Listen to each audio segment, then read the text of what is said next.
Welcome, everyone. Today we are with Mitch Schoenman, who is the co-founder at Showtime Media Management. And you've been in digital marketing for how long now? Yeah, like 2.5 years now, so I'm a newbie. Okay. Yep. And where does your experience derive from? Like, what got you into digital marketing? Yeah, so it's a funny story. I was just a psychology major in college, right? And so I had no idea what I wanted to do. My wife was a marketing major and always had wanted to get into it, and she worked for a larger corporate company, and then had wanted to quit her job and start her own business. And so I was in sales. I had all the intention of running the sales operations, but with that, obviously, you got to learn to speak the language. So over the past few years, I've become self-taught in the digital marketing space. So that's where the experience is deriving from. School of hard knocks, just learning every single day, and trial and error and experimentation. So. Well, experimentation, trial and error are the most poignant parts of getting experience in digital marketing, just throwing yourself out there, throwing yourself to the wolves. And I think that, people can go to school. I went to college, Johnson and Wales, and for business management. And I learned, a decent amount about business. But I can tell you that I learned more just being in the ropes, in the boxing ring, so to speak. I've learned a lot from online platforms. I noticed that you have a HubSpot certification. A lot of Yeah. these certifications now are free. All this information is out there. We live in this digital age where it's all right there in front of you. If you have the willpower to learn it, you can do it and you can be very successful. So Yeah. speaking of the HubSpot, sorry to cut you off, the HubSpot certification, how was that? Let's talk about that. Yeah, I mean, that was awesome. You're right. There's so much great free self-education out there, and I started with HubSpot just because I know that a lot of employers value that. So I'm sitting there thinking, if employers are valuing this, there's something to at least learn. And the inbound certification was great because really it talks a little bit about digital marketing, but it also talks a lot about communicating your brand to your audience, which I think is extremely important. And it's something we harp on a lot with our clients is let's communicate that brand with your audience as much as we possibly can, because they want to get to know who you are. And that certification does a great job of walking you through the steps on how to do that. Absolutely, yeah. I actually, it's on my list. Was for the HubSpot. Some of them are free, some of them are relatively affordable. Was that one free or was that a payment? That one's free. That Yep. one is free. All right, that's even better. So Yeah, maybe exactly. after this, I'll attach a link to in the description to get to that certification if anyone's interested. Yeah, it Um, doesn't take long either. It's maybe a couple hours if I remember correctly. It's not long. So, Sweet, even better. yep. You have said in the past that too many marketing companies treat clients like with a one-size-fits-all strategy. Mhm. And can you elaborate on that and why you don't think that's a good idea? Yeah, definitely. So every company has a different audience, right? And every company has different goals. So a lot of marketing companies out there will try to say, these are our services, these are our packages, this is what we do, and apply that to every single company they work with. The issue being their audience may want to see something different than what your packages or what your services offer, right? Right. So you've got to have all the skills or at least the partnerships in place to fulfill what a company needs rather than just what you can do or what you think needs done, right? So you need to do a deep evaluation of what their goals are, what their business structure is, what their strengths and weaknesses are, almost a SWOT analysis, right? If you can do a somewhat of a SWOT analysis on a company, you can really put together a marketing strategy that's going to be tailored to them. It's going to be far more effective if it's tailored to them because it's going to be, it's going to be personalized. Everything that's personalized is it's more fitting. It yields better results down the road. And so that's what we try to do as a company. Oh, excellent. And how are you getting the clients that you have now? Yeah, so we use a multitude of different avenues. So, we do some digital marketing for ourselves, paid ads, funnels, all that kind of good stuff. And then, we engage in the good old outbound sales. So I come from sales, right? That's my background. Cold calling, cold emailing, that kind of stuff. I live on that. So we have a small sales team that I run. And so kind of the combination of the inbound and the outbound is how we bring in new clients. And so are they salary or hourly? Or did you outsource them? How did you find your sales team? Traditionally hired them through Indeed, LinkedIn, job ads, and then they're actually they're commission sales reps. So Awesome. So yeah, it's not easy to sell, especially right now. But yeah, to be an effective entrepreneur, you have to be almighty in sales. You know, it's your number one responsibility. yeah, And I think that people get discouraged, but I think that if you make your why so big, then your how inevitably just it arrives. But absolutely. yeah, I like what you are doing right now. It seems like so. How many like what industries are you working with for your digital marketing? Is it various industries or? Yeah, so work in various industries. Our bread and butter is in the B2B space. So we work with a lot of management consulting, tech, IT, those kind of companies. We'll work with D2C companies, but we're pretty selective on who we bring on. So those projects, honestly, for us are to kind of have fun, right? Because our bread and butter, our real skills and the ROI that we're able to generate, we've just found a strength in the B2B space. For whatever reason, everything just sort of starts to gel when we put everything together with those companies. We're able to provide a lot of leads, big ROIs, but then, you know, we just started working with a natural beauty company because they're an awesome company and it's fun. It's a great project. We get to incorporate digital marketing, social media, branding, all the stuff we love to do. But we don't let our income rely on that. So it becomes a very fun project. When income is aside, the project can become a lot more fun, I think. So Yeah, I agree with that. Yeah. yeah, yeah.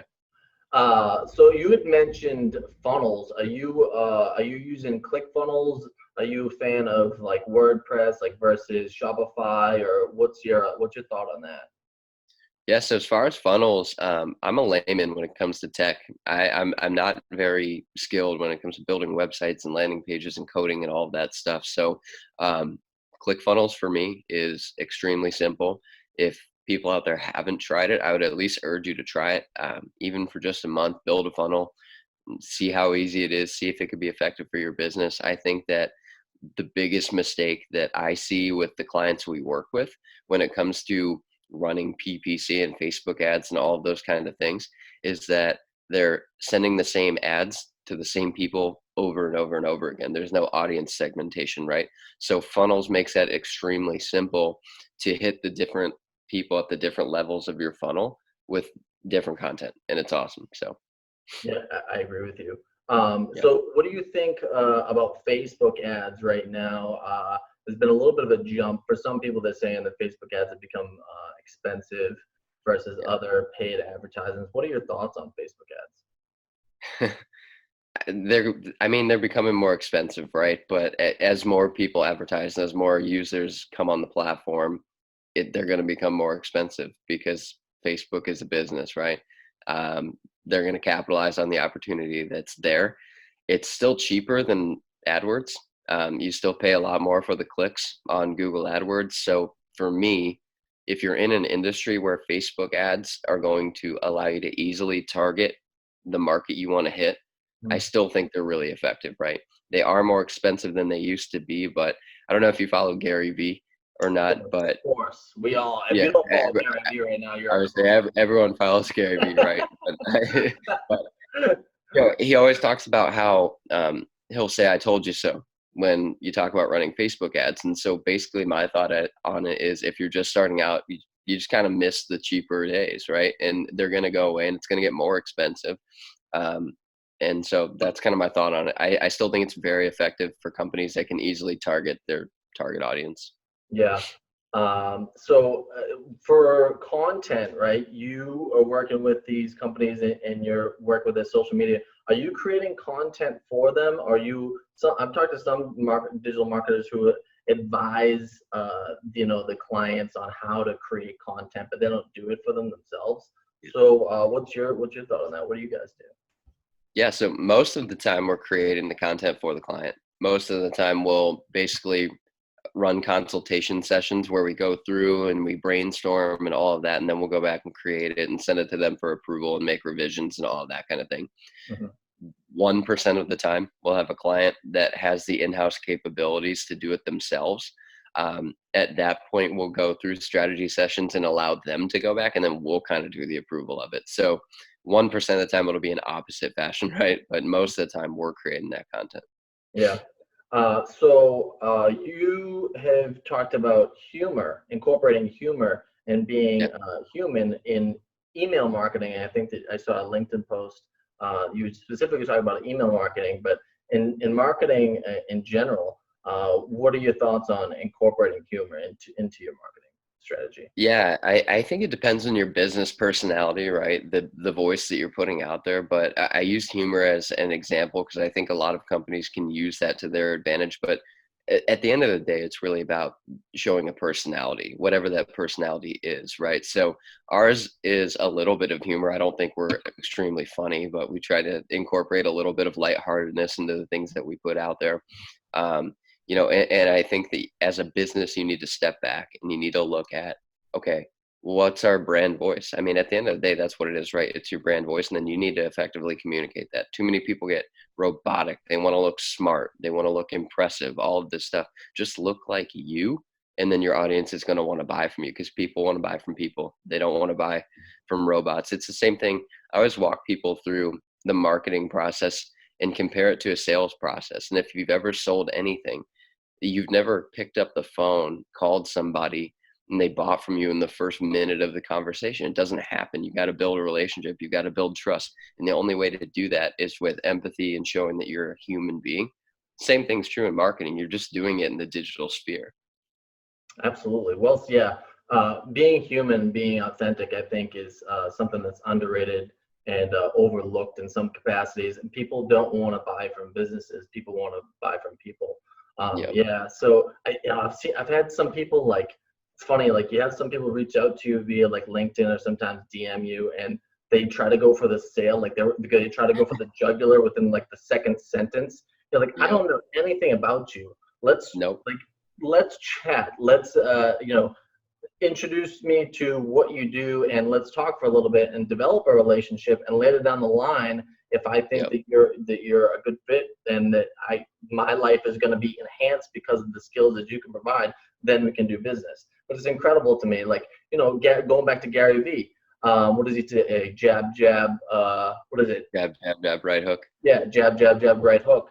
And that's exactly what it is. I mean, Yep. people are trying to sell on every piece of content that they make on Yep. Instagram, talking about how they can, provide services or their products. And I tell my clients not to do that. I mean, I'm working with No. a real estate company that was just posting their real estate listings, and I was like, let's talk. It was in Hawaii, and Yep. I was like, let's talk about what Hawaii has to offer, Yes. and focus on that. Or let's talk about we do this thing that's called life hacks, and it's just Mm. overall life hacks that anyone can really use, but it's specifically catered to families, and people are loving it.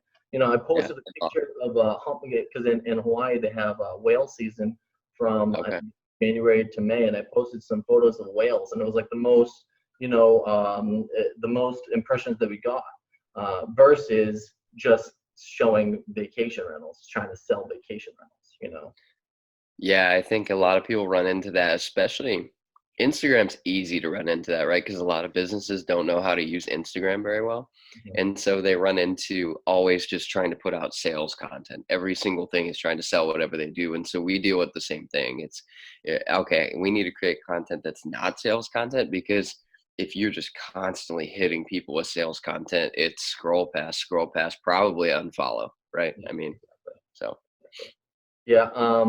So, what are your favorite? I always like to ask this because I'm huge into reading. I didn't really read for leisure until like my sophomore year of college, and Sure. I realized I got someone bought me a Kindle, and it was probably the best gift I've ever received because I didn't like reading, and then I got that Kindle. I started off with like something cheesy, and then I started getting the self improvement books and just Yeah. learning so much from these books that are so incredibly affordable. And Oh, yeah. then I started reading business books while I was going to school. And I was Yeah. learning more from those business books than I was from going to class. Yeah. So Definitely. I'm a big proponent of reading, especially for parenting, like telling your kids and getting your kids involved in reading at a young age, because it has all these incredible benefits on, your ability to focus, your attention span, your attention, memory, and it cultivates curiosity. So Yeah. I'm big into that. So what are your favorite books or books that you recommend anyone for business or marketing? Yeah. Business and marketing. So my favorite book when it comes to business is called Zero to One, um, by Peter Thiel. It's just a great read. It's a great read on how to make a difference in business and how to create something that stands out and essentially go from 0 to 1, right? And so that's one that I recommend. This is marketing. Seth Godin, anything Seth Godin, right? Purple Cow. Even though some of those books are older, if you can read Seth Godin, the way that he writes is so clear and easy to understand, and that's why he's so famous, right? So Yeah. I think I think those are really good. And I think I read a lot of books on mindset, right? And because I think that that's super applicable to business. So I actually just finished Stillness is the Key by Ryan Holiday, and I would recommend that, especially during the time that we're in right now. I think that a lot of people struggle with being with their own thoughts, and that book centers around that. Um, I like discipline books, like Jocko Willink. Any of his two books are great, or he may have three books now. Um, Gary V. Gary V books, Crush It, Crushing It, Jab, Jab, Jab, Right Hook. Those are all great books. Um, Anything, if you're starting to read, just go for the people on social media. They write very simply.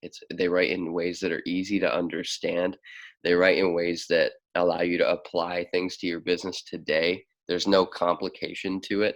And I really like all of those authors that are, we all follow on social media, kind of like you said. Yeah, that's a wonderful advice. I also think beyond books that you can learn so much from just being on LinkedIn if you have some wonderful connections, uh, For sure. and they can impart some serious wisdom, and you can learn a lot from those individuals. Keep in mind, I'm following a lot of people who are incredibly successful. You learn from the people who have done this and executed and reached incredible levels, and there's a reason that they got there. Yeah. And mimicking some of their habits and allowing them to show you key strategies cannot be undervalued. Cannot be. No, that's super well said. I think there's no way to know if you're going to get there other than trying. And so the best way to try is to mimic the people that have already gotten there, right? I mean, I don't I don't see any value in laughing off some of the habits that these successful people have.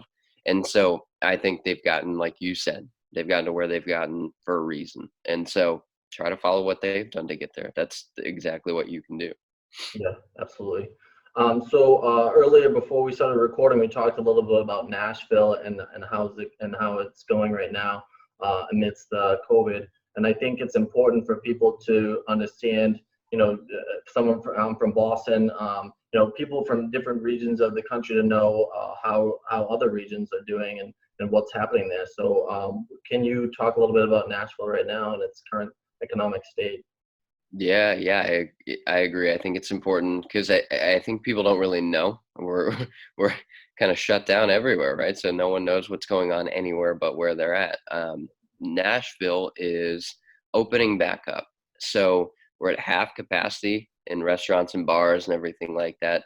Restaurants did an amazing job um, adapting to the curbside method during quarantine and everything like that. So most of them, although they're still losing a lot of money, were at least still taking orders and serving food. There wasn't a lot that was closed, which was great. So that kept the economy going a little bit, right? Um, but small businesses, I mean, just like everywhere else, they got hit really hard. Retail was closed. Everything but big box was closed. Salons were closed, bars were closed, tattoo shops were closed. All these places that are your traditional small business were closed. And so they got hit really hard. We had a couple clients that run salons and small businesses like that. they had to shut their doors. I mean, no money, 3 months, you know what I mean? And so that is a tough thing. And if you're not financially set for it, you're going to have some trouble moving forward. But luckily, everything's opening up. Curious to hear about you over in Thailand, what it looks like over there. I know that you said gyms open back up, which is huge, right? I'm waiting for that day here in Nashville. We haven't opened gyms yet. Yeah. For those of you who don't know, I am in Thailand, and I've been here since February 1st, and it's allowed me a very unique and interesting perspective on this crisis, because I was witnessing how serious people took it. When I got here February 1st, people were wearing masks, and okay, part of the Asian culture, a lot of that, they already wear masks and they're very clean, but they were on top of this in February, when every person on the plane, when I took my flight, was wearing a mask. I was the only one who wasn't wearing a mask. Yeah. American. And Yeah. so then when I got to Bangkok, I got a mask right away, and it was just what everyone did. I mean, you would go into a restaurant, and keep in mind this is February, and they would disinfect your hands, and they would. Most people were, encouraging you or requiring you to wear a mask. That was in February, and I've been bouncing around between Indonesia and Malaysia and Thailand since then. And obviously, at a certain point in time, I have no concept of time right now. I think it was like maybe April 1st is when they were like, all right, I couldn't move anymore. Right. I was like, I'm not going to travel anymore. So I stayed in the island of Koh Samui, which is in southeast Thailand.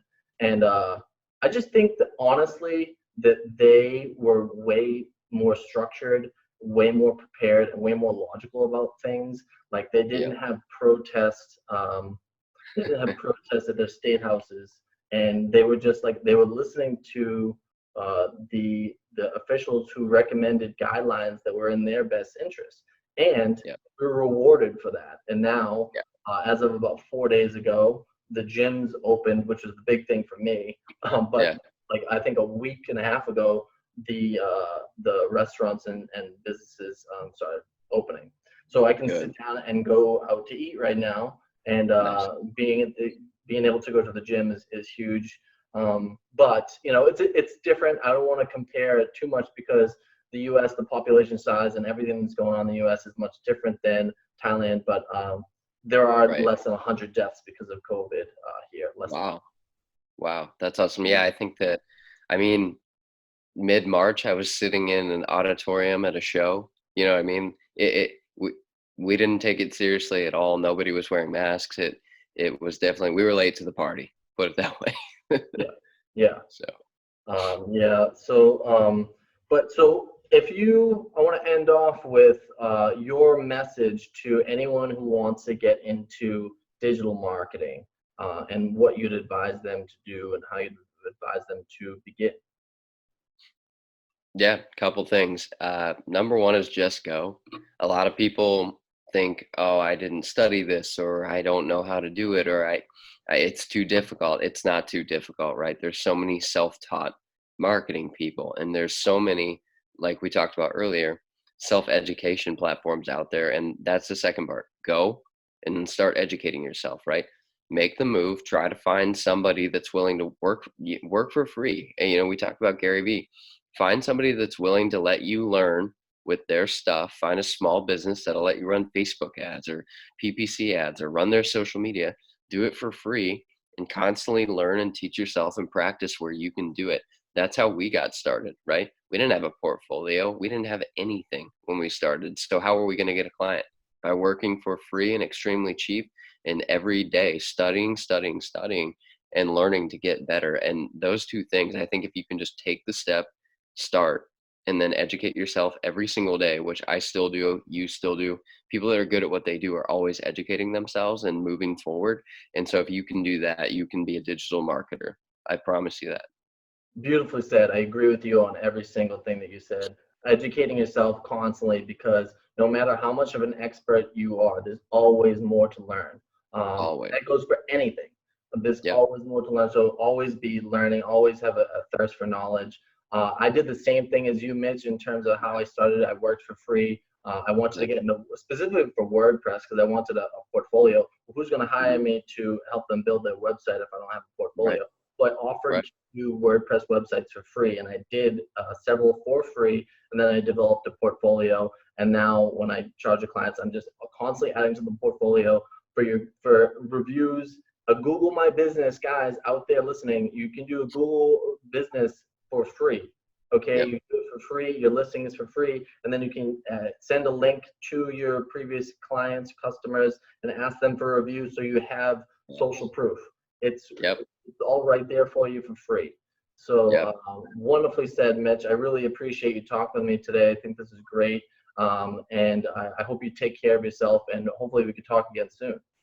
Definitely. Thank you for having me. I appreciate it. It was fun. So thank you, buddy.